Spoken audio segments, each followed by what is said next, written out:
विद्यार्थियों, आज की क्लास के अंतर्गत हम अध्ययन करने वाले संधि टॉपिक का देखिए। स्कूल के विद्यार्थी चाहे कक्षा 9, 10, 11, 12 के हों, संधि टॉपिक काफी इंपॉर्टेंट है। आज इस 30 मिनट की वीडियो में हम आपको बताने का प्रयास करेंगे कि संधि है क्या।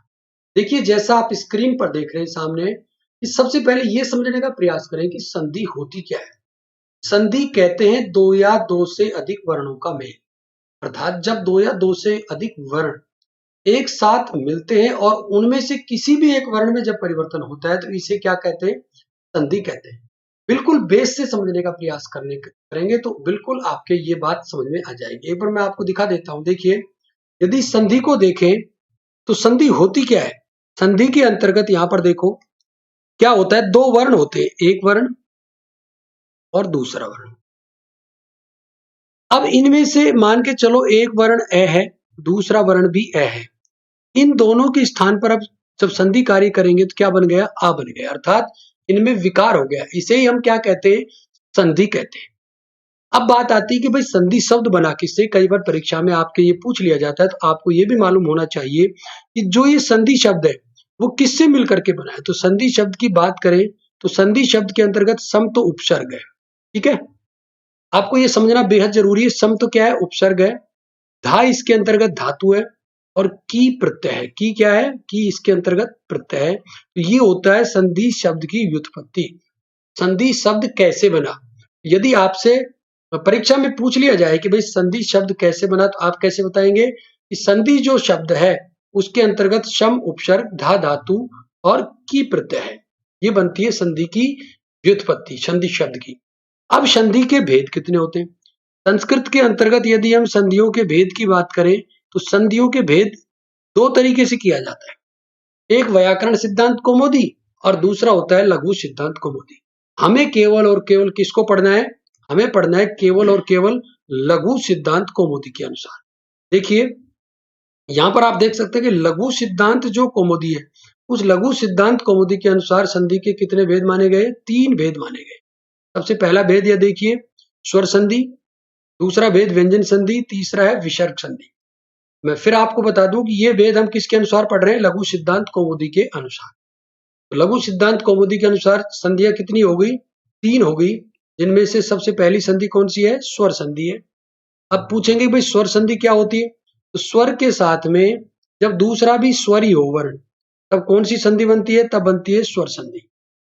दूसरा पूछेंगे कि भाई व्यंजन संधि किसे कहते हैं, तो व्यंजन के साथ में जब स्वर अथवा व्यंजन मिल जाते हैं तब कौन सी संधि बनती है, तब बनती है व्यंजन संधि। तीसरा विसर्ग संधि। कि भाई विसर्ग संधि कब बनेगी, विसर्ग संधि बनेगी जब विसर्ग के साथ में क्या होगा, या तो स्वर होगा या फिर क्या होगा, व्यंजन होगा। ये स्ट्रक्चर होती है किसकी, ये स्ट्रक्चर होती है स्वर व्यंजन और विसर्ग संधि की। बिल्कुल आप बोर्ड पर सामने देख सकते हैं और समझ भी सकते हैं इस चीज को कि भाई संधि कहते किसे। सबसे पहले तो यही समझना है कि संधि कहते किसे। संधि कहते हैं दो या दो से अधिक वर्णों का जब मेल होता है तो उसे क्या कहते हैं, संधि कहते हैं। अब संधि के भेद की जब बात आए तो ध्यान रखिए, संधि के पांच भेद भी होते हैं। पांच भेद भी होते हैं संधि के, लेकिन वो होते हैं व्याकरण सिद्धांत कौमुदी के अनुसार। लघु सिद्धांत कौमुदी के अनुसार होते हैं तीन भेद, जैसा आप देख रहे हैं, स्वर संधि, व्यंजन संधि और विसर्ग संधि। स्वर के साथ जब स्वर का मेल हो तो उसे तो क्या कहेंगे, स्वर संधि। विसर्ग के साथ व्यंजन के साथ जब स्वर अथवा व्यंजन का मेल हो तब होती है व्यंजन संधि। और विसर्ग संधि कब बनेगी, जब विसर्ग के साथ में विस्वर अथवा व्यंजन का मेल होगा तब बनेगी विसर्ग संधि। अब आज हम पढ़ेंगे स्वर संधि, क्योंकि कक्षा 11 की यदि मैं पर्टिकुलर बात करूं तो कक्षा 11 में केवल स्वर संधि ही है। इसी प्रकार कक्षा 12 में भी स्वर संधि है। तो 9, 10, 11, 12 चारों ही क्लासों के लिए ये टॉपिक बहुत इंपॉर्टेंट है। आज मात्र 30 मिनट के पीरियड में यदि थोड़ा सा फोकस करोगे तो इसको कंप्लीट पूर्णतः समझाने का प्रयास करें। तो देखिए, स्वर संधि में हम क्या पढ़ने वाले हैं, तो आपके सामने देख लो। पहले दीर्घ संधि, गुण संधि, वृद्धि, यण, अयादि, पूर्व, प्ररूप और प्रकृति भाव। ये लघु सिद्धांत कौमुदी के अनुसार मुख्य 8 भेद होते हैं किसके, स्वर संधि के, जिनकी गणना स्वर संधि के अंतर्गत की जाती है। इसी के साथ मैं आपको यहां बता दूं, संधि स्वर संधि विशेषकर पढ़ने से पहले आप ये साइड में देख रहे हैं माहेश्वरी सूत्र। इन माहेश्वरी सूत्रों को भी समझ लें। ये जो माहेश्वरी सूत्र हैं, ये माहेश्वरी सूत्र काफी इंपॉर्टेंट होते हैं किसके लिए? संधियों को समझने के लिए। यदि आपने इन माहेश्वरी सूत्रों को समझ लिया तो संधियों को समझने में आपको किसी भी प्रकार की कोई समस्या नहीं आएगी। अब हम शुरू कर देते हैं आज की पहली संधि। वो कौन सी है? वो है दीर्घ संधि। देखिए, दीर्घ संधि को मैं शुरू करता हूं। दीर्घ संधि सबसे पहले तो आपको ये मालूम होना चाहिए कि ये दीर्घ संधि किसके अंतर्गत आती है। बताइए, दीर्घ संधि किसके अंतर्गत आती है? स्वर संधि के अंतर्गत। अभी बताए थे स्वर संधि के कितने भेद? 8 भेद। ये सामने दीर्घ, गुण, वृद्धि, यण, अयादि, पूर्व, प्ररूप और प्रकृति भाव। इनमें से हम पहली पढ़ रहे हैं कौन सी? दीर्घ संधि। अब देखिए, दीर्घ संधि को समझने से पहले यदि आप इसके सूत्र को समझ लेंगे ना, तो आपको किसी भी प्रकार की कोई समस्या नहीं होगी। सूत्र है अक है सवर्णे दीर्घ है। अब यहां पर आपको समझना क्या है? यहां पर समझना है आपको कि भाई ये अक क्या है, सवर्ण क्या है और दीर्घ क्या है। अक को, सवर्ण को और दीर्घ को मैं समझाऊं इससे पहले एक बार महेश्वरी सूत्रों को देख लो। महेश्वर जो सूत्र है, इनके ऊपर पूरी ग्रामर डिपेंड करती है। जिनको ये कम से कम 10th लेवल पे ये 6 महेश्वरी सूत्र आते हैं, उनको ग्रामर में किसी भी प्रकार की दिक्कत नहीं होती। पहला सूत्र है ए ई ऊ है। मेरे साथ बोलते चलिए, लिखते चलिए। देखिए, दूसरा सूत्र क्या है? री ली कै। तीसरा सूत्र बोलिए कौन सा है? तीसरा है ए ओंगे। चौथा सूत्र है आई औ च। पांचवा है ये वे रे टे। और छठा है लेने। केवल इन फिलहाल हम 6 जो महेश्वरी सूत्र हैं, यदि आप इन 6 महेश्वरी सूत्रों को ही देख लेते हो और इनको समझ लेते हो, तो प्राइमरी तौर पर हम जो है इनको समझ सकते हैं भाई अक क्या है। अब हम देखेंगे अक को। अक को समझिए, क्या है अक? देखो, अक का मतलब है कि इन माहेश्वरी सूत्रों में आप क्या करें? ऐसे शुरू हो जाओ। कहां से शुरू होना है? ऐसे शुरू होना है।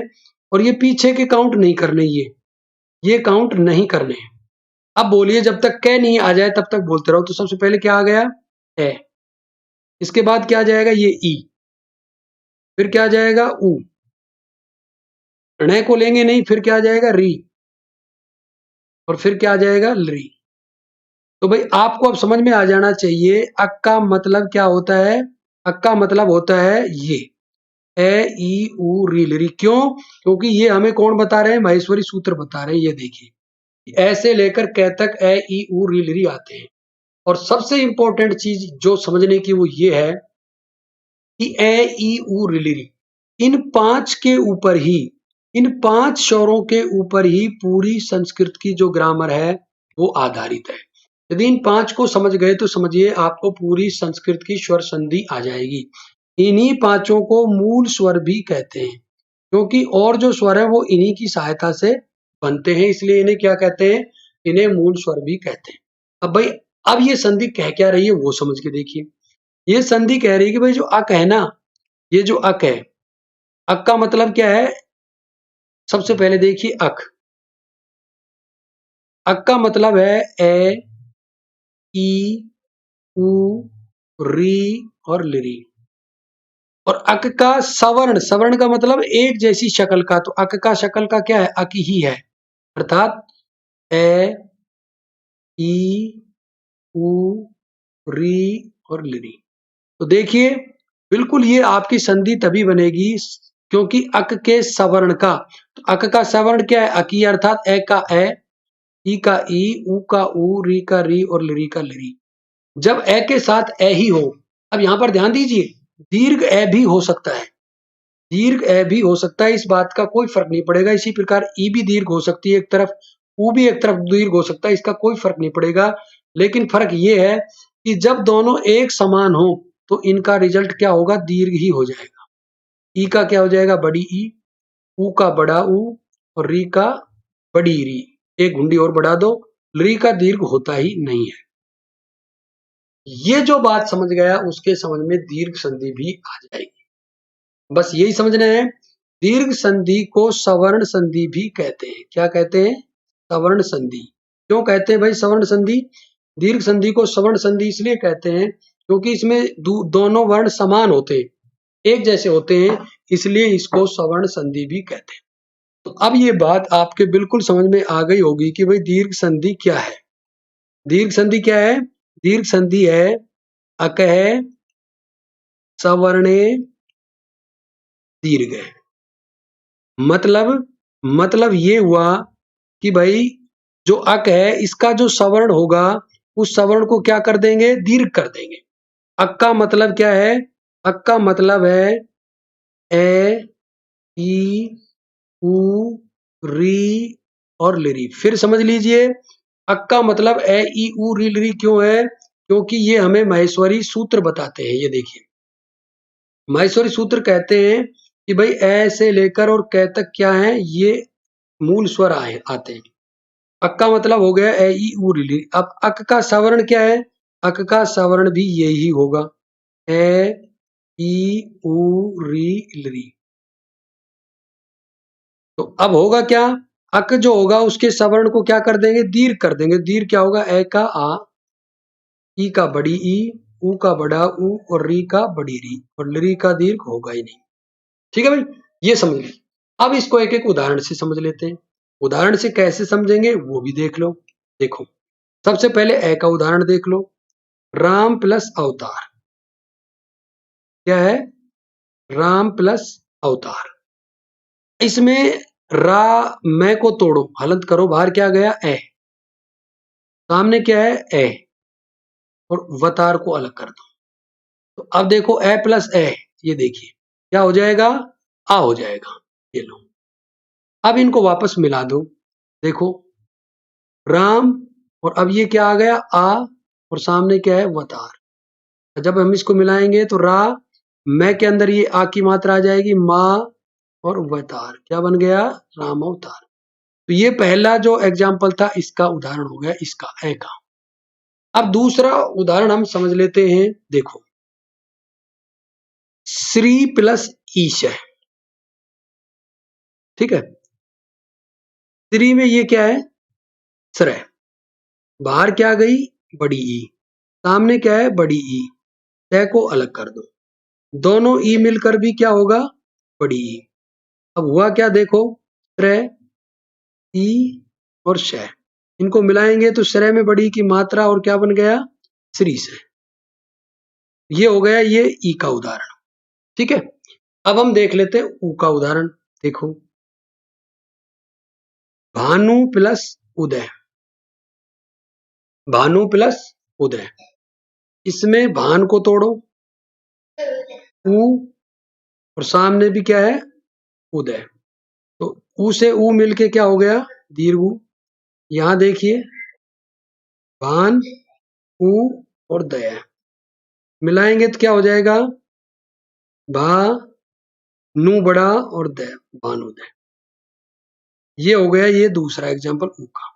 अब हम तीसरा देखेंगे री का। देखो, पितृ प्लस रिकार है। पितृ में तोड़ेंगे तय को तो क्या बाहर गया? री। सामने क्या है?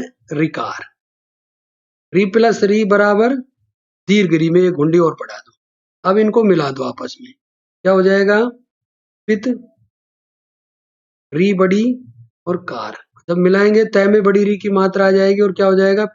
ये लो, पितरी कार है। इस प्रकार से हम देख सकते हैं कि जो हमारी दीर्घ संधि है उसमें मूल रूप से जो समझने की चीज है दीर्घ संधि में, वो क्या है? बिल्कुल देख सकते हैं दीर्घ संधि के अंतर्गत जो हमें समझने वाली चीज है वो यही है कि हमें ये मालूम हो जाना चाहिए कि भाई अक क्या है और अक का सवर्ण क्या होता है, और जो अक का सवर्ण होगा उसी का क्या कर देंगे? दीर्घ कर देंगे। ये बिल्कुल सामने देख सकते हैं। अक क्या है? अक का मतलब है ए, ई, उ, री, लिरी। और अक का सवर्ण क्या है? वही ए, ई, उ, अर्थात ए के बाद ए आना चाहिए, उ के बाद उ, ई के बाद ई, री के बाद री, तभी दीर्घ संधि बनेगी।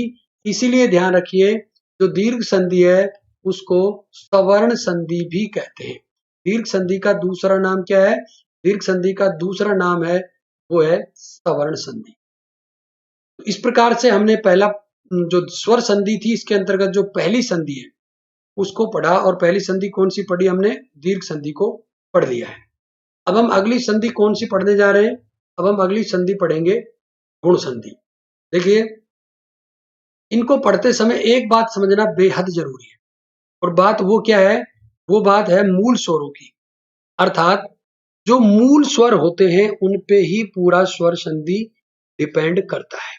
देखिए, गुण संधि होती क्या है, सबसे पहले तो इसी को देखते हैं। गुण संधि का सूत्र जिन्हें आता है उनको इसको समझने में दिक्कत नहीं आएगी। देखिए, गुण संधि को देख लेते हैं। गुण संधि का सूत्र होता है, यदि आपसे सूत्र पूछा जाए तो सूत्र भी याद होना चाहिए, आद गुणे। क्या होता है? आद गुणे। इसका मतलब समझ लो क्या होता है। इसका मतलब होता है आद माने आद, गुणे माने गुण संज्ञक है। आत जो होता है वो गुण संज्ञक होता है। इसको समझने के लिए आपको एक सूत्र और समझना पड़ेगा, अदेंग गुण है। कौन सा है? अदेंग गुण है। अर्थात अत और एंग जो होते हैं वो गुण संज्ञक होते हैं। अब अत क्या है और एंग क्या है, इसके लिए आपको महेश्वरी सूत्रों को समझना जरूरी है। अत का मतलब होता है ए, और एंग का मतलब होता है, जब आप महेश्वरी सूत्र देखोगे तो देखिए, एंग में ए से लेकर के और ओ, ए और ओ ये दो वर्ण आ जाएंगे। इसका मतलब हुआ ए और ओ जो होते हैं ये गुण संज्ञक होते हैं। कैसे होते हैं वो देखिए। मैंने पहले कहा कि यदि दीर्घ संधि के अंतर्गत मूल स्वर समझ गए ए ई उ री ली री, तो इसको समझने में दिक्कत नहीं आएगी। इसके लिए आपको जो समझना है वो क्या समझना है वो देखिए। गुण संधि में बस एक चीज ही याद रखनी है, वो इसकी स्ट्रक्चर। देखो, इसकी स्ट्रक्चर क्या है वो देखिए।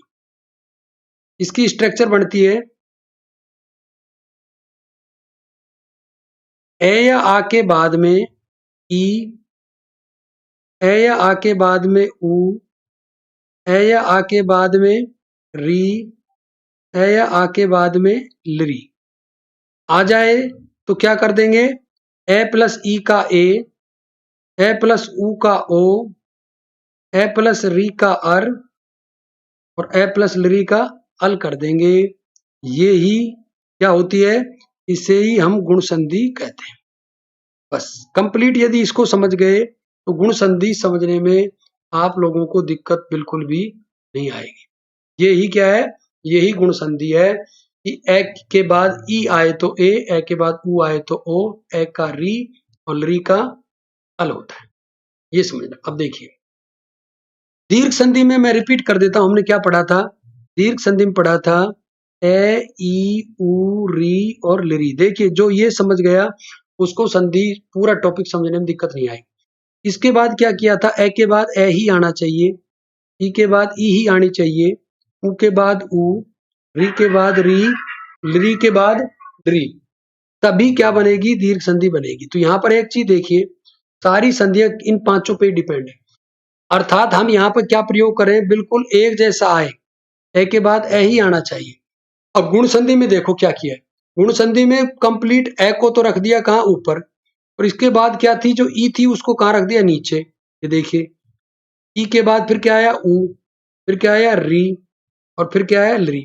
अर्थात एक प्रयोग किया कि जब दोनों समान थे तब तो दीर्घ संधि बन गई। अब ए को रख दिया ऊपर, बाकी जो चार बचे उनको कर दिया नीचे। तो अब इस प्रयोग से जो रिजल्ट आया उसे कहेंगे गुण संधि।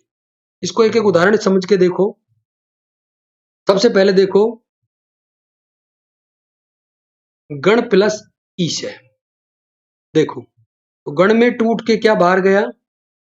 ए। सामने क्या है? ई। क्या बच गया? श। तो अब ए प्लस ई का क्या हो जाएगा? ए। यहां पर देख लो, ए प्लस ई का क्या कर देंगे? ए कर देंगे। अब इनको मिला दो, मिलाएंगे तो गए। ऋण के अंतर्गत ए की मात्रा आ जाएगी, क्या बन गया? ऋण। तो पीछे क्या है? स, और क्या बन जाएगा? गणेश है। इसी प्रकार अगला उ का देखिए,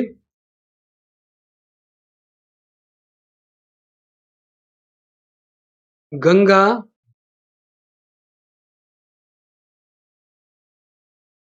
प्लस उदय। देखिए गंग में से क्या बाहर गया? आ।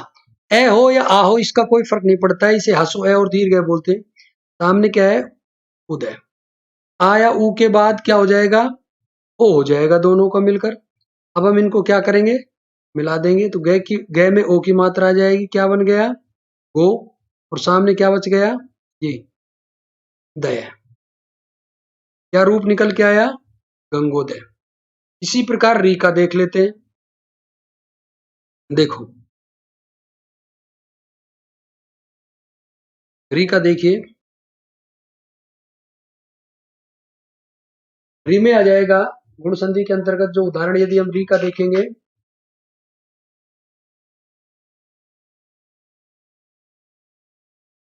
री में होगा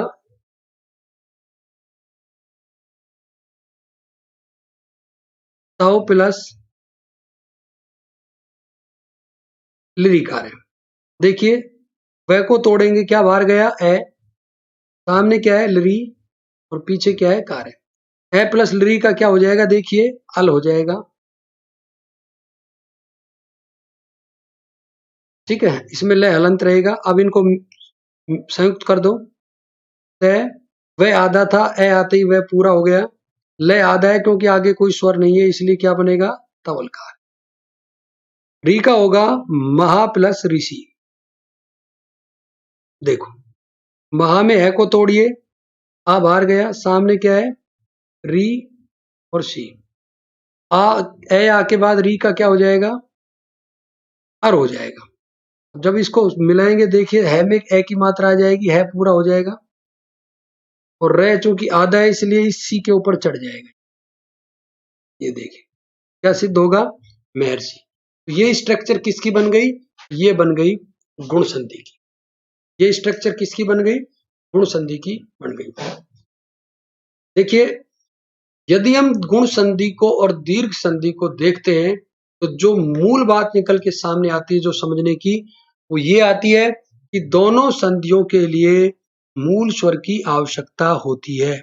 इधर देखिए दीर्घ संधि में हमने क्या किया था? दीर्घ संधि में हमने किया था ए, ई, उ, री और लिरी।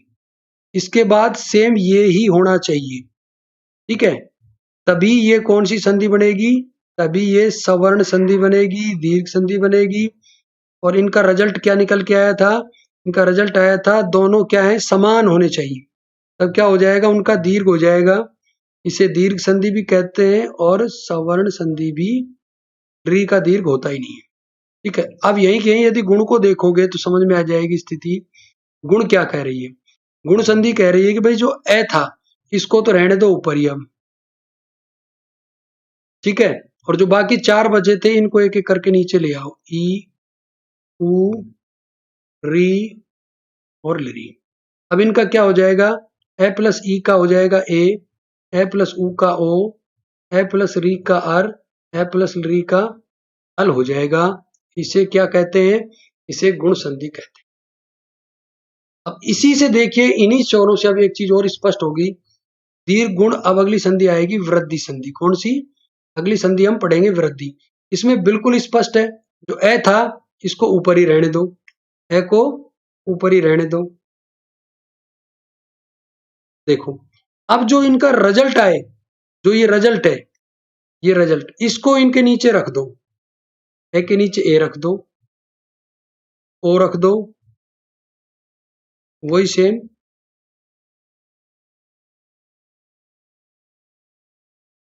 औ रख दो और आई रख दो। अब इनका रिजल्ट क्या आएगा? वो हो जाएगी वृद्धि संधि। इनका रिजल्ट आया आई, औ, ये भी औ और ये भी आई। इसे क्या कह देंगे? इसे हमने नाम दे दिया वृद्धि संधि। तो ये एक स्ट्रक्चर पूरी हो जाती है। अब देखो यहाँ पे एक चीज जो समझने की वो ये है कि दीर्घ संधि में दोनों समान थे, गुण संधि में ए को ऊपर कर दिया, बाकी नीचे हो गए, और वृद्धि में इनका जो रिजल्ट आया उसको रख दिया। तो इस प्रकार से हम दीर्घ गुण वृद्धि यानी ये जो तीन स्वर संधियां थी इनको भली भांति समझ सकते। इससे हमें बिल्कुल जो स्वर संधियों के अंतर्गत दीर्घ गुण वृद्धियण संधि है, उनकी स्ट्रक्चर मालूम हो जाती है कि भाई ये क्या कहना चाहती है। तो मूल रूप से आज हमने संधियों के अंतर्गत जो टॉपिक पढ़ा संधि, उनमें इस चीज को स्पष्ट रूप से समझने का प्रयास किया कि भाई जो स्वर संधि है उनमें दीर्घ संधि क्या है और गुण संधि क्या है और वृद्धि संधि अब हम किस प्रकार से पढ़ेंगे, इसकी चर्चा इस सीरीज की अगली में करेंगे। आशा करते हैं कि आज की इस वीडियो के अंतर्गत जो संधियां समझाई गई वो आपको बेहतर तरीके से समझ में आई होगी। यदि संधियां पसंद आई हो तो कमेंट करके जरूर बताइएगा और वीडियो पसंद आए तो वीडियो को लाइक और शेयर जरूर करिएगा।